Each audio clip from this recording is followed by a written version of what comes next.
Assalamualaikum warahmatullahi wabarakatuh. Halo Sobat Rajismu, dimanapun teman-teman berada, semoga dalam keadaan sehat selalu dan juga bahagia dalam menjalani aktivitas sehari-hari. Alhamdulillah, pada kesempatan podcast perdana Rajismu Jawa Barat, kita telah bersama narasumber yang luar biasa, Mas Hafid Sepriadi MPD. Assalamualaikum Mas. Waalaikumsalam warahmatullahi wabarakatuh. Sehat Mas? Sehat Mas. Alhamdulillah sehat. Gimana Mas kabarnya? Alhamdulillah baik, sehat. Menjelang Ramadan ini semoga kita sehat semua ya. Karena dimanapun aktivitas Ramadan tidak boleh kendor ya, harus tancap gas. Gitu Ya betul ya. Kira-kira kan Mas sebelum sampai ke tempat studio ini, kira-kira Mas Hafiz sudah kemana aja nih sebelum datang ke studio? Iya, ini alhamdulillah nih hari ini jadwal saya meeting dengan teman-teman Lajismu Jawa Barat. Tapi secara kebetulan Lajismu Kota Bandung dan PDM Kota Bandung itu mengundang PCM-PCM se-Kota Bandung. Akhirnya kebetulan pas saya ada di Bandung ini diminta untuk menemui mereka. Jadi alhamdulillah ada beberapa agenda yang saya lakukan, dan ini di podcast ini juga alhamdulillah kita bisa melaksanakan di hari ini yang sudah mungkin di jadwal agak lama juga. Gitu. Iya. Sampai ketunda mungkin. Iya. Ya kan, Mas. Nah, mungkin dalam beberapa hari ke depan gitu Mas. Kan kita semua umat Islam Muslim tentu akan menghadapi yang namanya bulan suci Ramadan.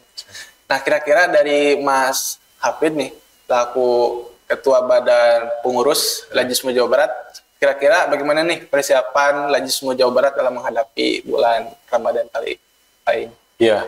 Jadi kalau misalkan ditarik dari aktivitas Lajismu, jelas di bulan Ramadan ini kita ada fundraising untuk beberapa program unggulan. Misalkan ada takjil, ada back to masjid, beres masjid, aktivitas di masjid, ada pesantren mualaf, pesantren lansia, dan juga ada kado Ramadan. Nah, untuk tahun ini mungkin agak disemarakan lagi tentang poskomudik. Karena poskomudik itu di awal-awal bagus, tapi saat COVID itu terhenti, dan ini mungkin akan dimulai lagi gitu ya, untuk poskomudik gitu. Jadi ya untuk Lajismu sendiri jelas Ramadan ini berupaya semaksimal mungkin kita mengenalkan program-program kita pada masyarakat, dan semoga program yang kita tawarkan kepada masyarakat ini menggugah para agnia untuk bisa menyalurkan zakat, infak, dan sedekahnya kepada Lajismu gitu. Itu Mas Bas. Mungkin dari sekian banyaknya program Lajismu dalam Ramadan, mungkin persiapannya itu kan nggak mungkin 1-2 hari sebelum Ramadan ya kan. Nah, kira-kira gimana nih Mas persiapan untuk mempersiapkan kegiatan selama full tuh Ramadan? Ya, itu jadi matangnya gitu, persiapan matang gimana? Persiapan ini tentu berbanding lurus dengan target. Kita ini kan harus terbiasa dengan sesuatu yang dapat diukur, gitu ya. Nah, sesuatu yang dapat diukur itu pasti dia bisa dievaluasi. Nah, sesuatu yang dapat diukur itu ya bentuknya target, gitu kan. Iya, betul. Kalau kita nggak punya target kan nggak ada yang diukur, gitu ya. Nah, target perolehan nasional Lajismu itu sekitar 130 miliar. 130 miliar. Lajismu Jawa Barat itu ditarget oleh Lajismu Pusat sekitar 5 miliar. Gitu ya. Oh iya. Menurut saya sih itu angka yang sedikit ya. Sedikit. 5 miliar 5 itu miliar. Harusnya ya. Itu jadi semoga sih target 5 miliar yang dipasang oleh Lajismu Pusat itu di kita bisa tercapai gitu ya. Tentu kita banyak aksi konsolidasi dengan teman-teman di daerah gitu kan. Karena kalau mengandalkan kantor wilayah aja mungkin agak berat kalau 5 miliar. Tapi kalau dengan teman-teman daerah saya kira insya Allah bisa melampaui target tersebut lah. Mohon doanya saja pada warga Perserikatan ini, dan saya mohon ke warga Perserikatan juga jangan lupa salurkan zakat infak sodakonya di bulan Ramadan ini melalui Lajismu, baik itu Lajismu wilayah maupun Lajismu di daerah masing-masing. Nah tadi Mas sempat menjelaskan target ya, target dari pimpinan pusat Lajismu itu 5 miliar untuk Jawa Barat. Nah kira-kira kenapa bisa 5 miliar gitu? Maksudnya persentase untuk menentukan Jawa Barat 5 miliar itu dilihat dari aspek apanya gitu? Potensi atau apanya gitu? Itu baseline tahun lalu. Oh baseline. Baseline tahun lalu ditambahkan berapa persen, misalkan 20%. Itu jadi memang alhamdulillah di Lajismu itu kan datanya boleh dibilang rapih lah ya. Rapih. Kalau di Lajismu jadi tiap tahun ada laporan dan dari laporan-laporan tersebut itu kita ada baseline di 2023 atau 1444 Hijriah gitu. Sehingga di 1445 Hijriah ini kita ditarget 5 miliar. Nah, kira-kira Mas dari partisipasi masyarakat Jawa Barat, khususnya mungkin Kota Bandung nih yang memang kantornya Lajismu Jawa Barat di Kota Bandung, kira-kira bagaimana nih strategi untuk bisa meraih partisipasi ataupun support dari masyarakat untuk bisa menyalurkan dana bantuan ataupun zakat infak sedekah ini ke Lajismu dengan strategi seperti apa kira-kira? Ya tadi beberapa program seperti takzil, buka puasa bersama itu kita luncurkan. Ada juga back to masjid, beberes masjid, beberes musola, gitu kan. Terus juga ada pesantren mu'alaf, ada pesantren lansia, kado Ramadan, sama mudik. Nah, semoga sih program-program itu bisa menarik untuk warga Jawa Barat, gitu ya. Karena gimana pun dalam kondisi seperti ini, seperti kado Ramadan, itu bisa berupa sembako, bisa berupa school kids, gitu kan. Ini biasanya Ramadan ini sangat-sangat dibutuhkan, gitu kan. Dibutuhkan sekali untuk sembako, misalkan untuk masyarakat, gitu ya. Jadi semoga sih para agnia, para muzaki, para munfik ini berkenan menyalurkan zakat infak sedekahnya untuk program-program yang tadi saya sebutkan. Baik, Mas. Mungkin bisa dijelaskan kepada Sobat Lajismu, kira-kira target utama dari program-program kegiatan Ramadannya Lajismu Jawa Barat ini siapa nih, Mas? Target utama untuk dari kegiatan-kegiatan ini? Ya, jadi gitu. Sobat Lajismu semua, Lajismu Jawa Barat ini kalau kita turunkan dari target perolehan itu di 5 miliar, gitu ya. Terus target paketnya ini saya bacakan, takzil itu kita ditarget 20.000 paket. 20.000. Ya, 20.000 paket iftar, 20.000 paket, bukan rupiah ya, 20.000 paket. Paket ya? 20.000 paket buka puasa bersama. Itu setiap hari apa Jawa Barat? Sebulan. Sebulan ya. Ya, tapi kalau itu bisa setiap hari 20.000 kan bagus ya. Bagus ya, Pak. Gitu ya. Tapi ya itu target sebulan. Target sebulan. Itu yang terus back to masjid. Back to masjid itu ya minimal itu 12 masjid ya. Jadi diberesin tuh karpetnya, diberesin tempat wudunya, mungkin dibersihin AC-nya. Nah, itu target kita sih minimal 12 masjid lah. Ya. Nah, ini memang yang mungkin agak sedikit sulit nih pesantren mu'alaf. Gitu sedikit. Jadi saya belum tahu nanti kerjasama dengan siapa nih ya. Pesantren mu'alaf itu minimal sih ada sekitar 40 orang target kita. 40? Ya, se-Jawa Barat itu. Semoga sih ini bisa tercapai 40 orang ini. Terus juga ada pesantren lansia. Ini sih udah mulai digagas pesantren lansia antara Masjid Mujahidin dengan Lajismu Jawa Barat. Insya Allah kalau kita targetkan 20 orang. Nah, kado Ramadan itu kalau kita tarik dari pusat sih itu sekitar 2.000, tapi 2.000 terlalu sedikit ya. Ya semoga bisa 10.000 lah ini kan. Jadi 10.000 paket lah. 10.000 paket ya. Kalau 2.000 sih Bandung Raya selesai lah harusnya. Selesai ya? 2.000 paket ya. Iya 2.000 paket. 2.000 paket Bandung Raya harusnya selesai lah. Beres ya 2.000 paket sih gitu ya. Jadi ya syukur-syukur bisa 5.000 sampai 10.000 paket. Jadi untuk kado Ramadannya. Nah untuk yang mudik posko mudik. Kita targetkan dua posko. Dua posko. Di mana tuh, kan? Se-Jawa Barat. Nah, semoga sih ini bisa lebih ya, bisa mungkin 10 posko atau mungkin 5 posko.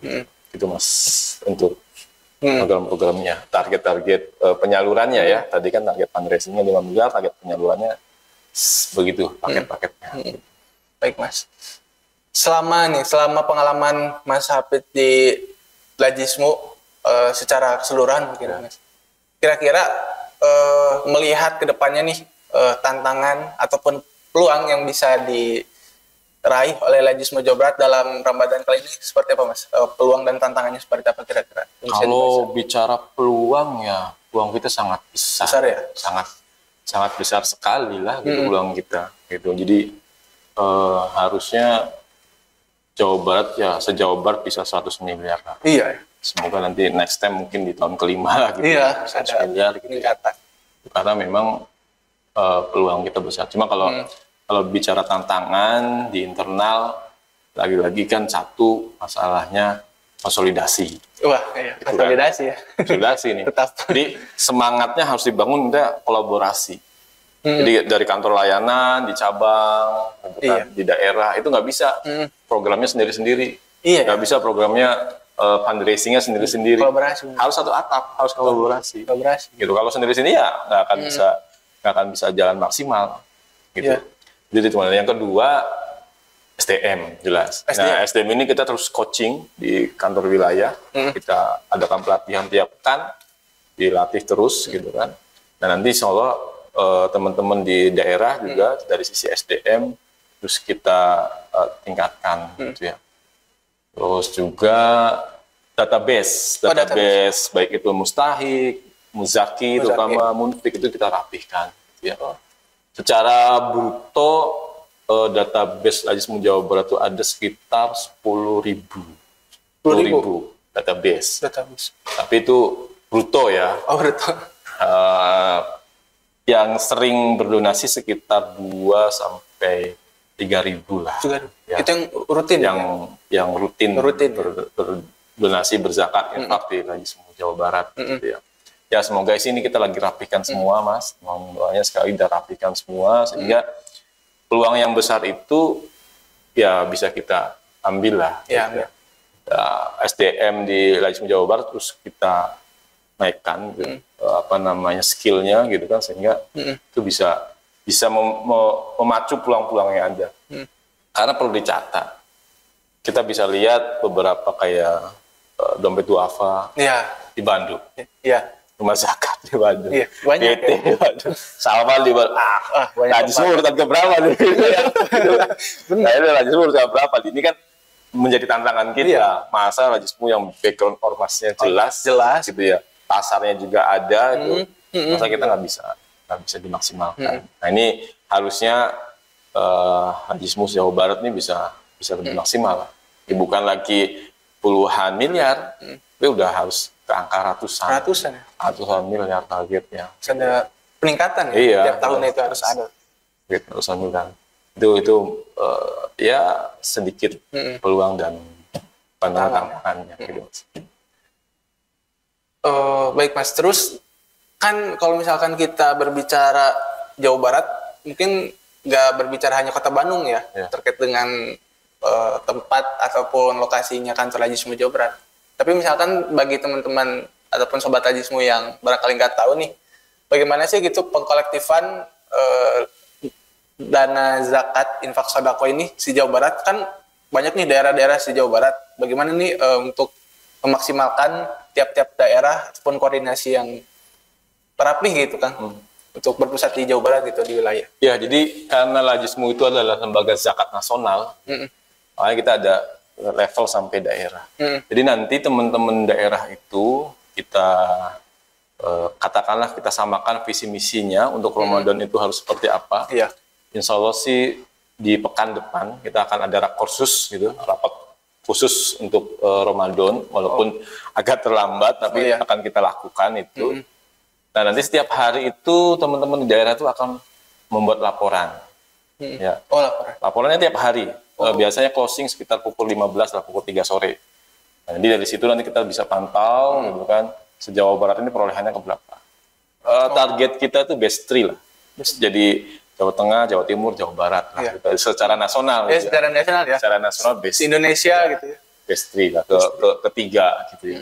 Karena teman-teman mungkin di Jawa Tengah, Jawa Timur sudah lebih dulu naik gitu ya. Kita lagi tahapan menuju ke sana. Gitu. Jadi insya Allah sih untuk laporan itu dikirim ke Lajismu wilayah itu tiap hari.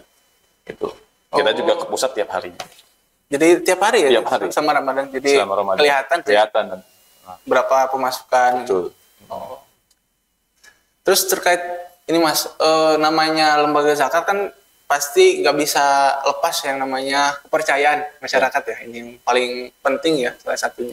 Nah kira-kira bagaimana Lajismu Jawa Barat bisa menjaga kepercayaan masyarakat, transparansi, akuntabilitas gitu.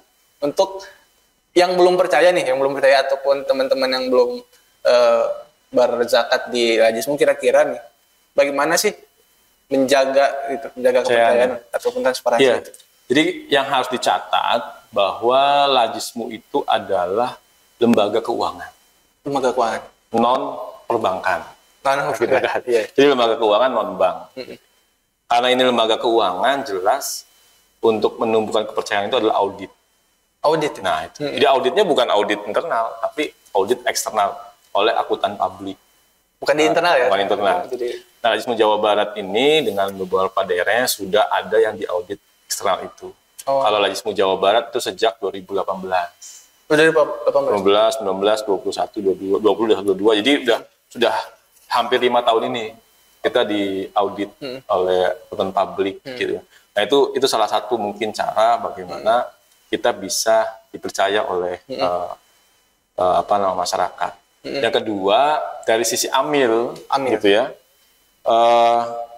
kita kan kepercayaan itu hilang ketika amilnya terkesan foya-foya lah. Waktu misalnya pakai mobilnya Mercy misalkan gitu kan, atau mobil-mobil mewah gitu kan. Ya saya rasa di Lajismu nggak seperti itulah ya gitu. Jadi insya Allah amil-amil Lajismu konsisten dengan syariah, itu tidak ngambil lebih dari 20% untuk infak, tidak lebih ngambil 12,5% dari zakat gitu kan. Sehingga itu bisa terlihat bahwa donasi yang masuk, zakat infak yang masuk ke Lajismu itu benar-benar nanti disalurkan sesuai dengan asnaf, disalurkan sesuai dengan program Lajismu ke masyarakat. Jadi begitu, karena kita layanan, jadi begitu ada yang masuk nih, baik itu mungkin online, baik itu cash gitu ya, itu kita langsung beri kwitansi. Beri kita kwitansi, kita doakan semoga rezekinya berkah gitu kan. Hingga itu menjadi layanan kita gitu kan. Kalau misalnya itu delay, bayangin orang udah konfirmasi nih jam 7 atau jam 8 pagi. Terus dibalesnya jam 3 sore. Nah, itu berarti kita nggak profesional. Nah, pelayan kita nggak profesional. Nah, itu bisa menurunkan kepercayaan masyarakat. Bukti saja itu penting. Bukti bahwa dia sudah berdonasi itu menjadi penting. Walaupun mungkin buktinya bisa digital. Karena dia kita rumahnya jauh, gitu, kita kirimkan kwitansinya secara digital. Nah, itu untuk menumbuhkan masyarakat. Yang ketiga, aktivitas penyaluran Lajismu juga kita publikasi. Misalnya Lajismu bantu masjid untuk penataan, yang kemarin kena puting beliung. Terus Lajismu bantu juga sekolah-sekolah yang tidak punya meja, kursi, gitu kan, pembelajaran. Terus juga membantu misalkan pedagang yang butuh gerobak. Nah itu semua kita publish gitu ya, di sosial media yang kita bukan. Alhamdulillah sosial media kita ya sudah di atas 8.000 mungkin ya kalau nggak salah, dan kemarin videonya cukup booming juga, sampai ada yang ditonton 1 juta gitu ya. Nah ini juga berkat kerjasama teman-teman dari MPI juga nih, terima kasih sudah bantu Lajismu gitu kan untuk memperbaiki dari sisi manajemen sosial medianya gitu loh. Itu kami juga mohon mohon dikritik lah, mohon diberi masukan apabila memang ada sesuatu yang kami lakukan yang itu menurunkan kepercayaan publik, menurunkan kepercayaan, membuat kami tidak amanah gitu. Jadi perlu juga kami dijaga gitu ya. Perlu dijaga, perlu disampaikan. Oh ini lajismu nih lambat nih, lajismu. Nah itu langsung ya. Bagi kami ya harus gitu, harus ada yang kontrol juga gitu kan dari masyarakat gitu. Sehingga jadi lembaga amil terpercaya itu bisa terwujud. Iya betul. Oke Mas. Terakhir nih Mas, kira-kira pesan ataupun motivasi buat masyarakat umum untuk menghadapi bulan Ramadan ini seperti apa nih? Ya. Motivasinya nih. Jadi sobat Lajismu, saya ingin menyampaikan bahwa yang pertama, yang membutuhkan mustahik itu, fakir miskin duafa itu adalah kami, Lajismu. Iya. Jadi jangan dibalik. Bukan ya, duafa atau fakir miskin itu butuh lajismu, bukan. Yang butuh fakir miskin duafa itu lajismu. Oh iya. Gitu loh. Nah, yang butuh lajismu adalah para agniya, para muzaki, munfik. Dia butuh lajismu. Gitu kan. Supaya pada saat dia menyalurkan dana zakat infaknya itu harus melalui lembaga. Kalau langsung ke mustahik, bisa jadi ini tidak menyelesaikan masalah. Iya. Ini tidak tepat sasaran. Tapi kalau dia misalkan ke lembaga, ini kan lembaga sudah jelas nih. Lembaga nasional, diaudit, kita punya program yang jelas, bisa mustahik yang jelas, gitu kan. Nah, ini kita butuh mustahik itu, muzak itu butuh lajismu. Nah, kita lajismu butuh mustahik untuk menyalurkan itu kan. Iya. Kan nggak mungkin ngumpulin uang aja terus nggak disalurkan. Gitu ya. Jadi kami berharap baik di Muhammadiyah maupun masyarakat umum gitu kan. Nah ini salurkanlah zakat, infak, sedekahnya melalui Lajismu Jawa Barat. Itu Mas, siap. gitu ya. Siap. Oke, baik Sobat Lajismu, demikian pembahasan kita pada kesempatan perdana kali ini bersama Mas Hafid Septriadi. Terima kasih Mas atas sama. kesempatannya untuk semoga sukses podcastnya ya. Ya amin. Baik, itu saja Sobat Lajismu. Jangan lupa dukung ataupun like, komen dan subscribe YouTube maupun podcast Lajismu Jawa Barat ke depannya. Semoga Lajismu Jawa Barat ke depannya semakin maju, semakin terpercaya tentunya sebagai lembaga amil gitu ya, penerimaan zakat. Dan sampai bertemu kembali di podcast berikutnya. Terima kasih. Wassalamualaikum warahmatullahi wabarakatuh. Waalaikumsalam warahmatullahi wabarakatuh.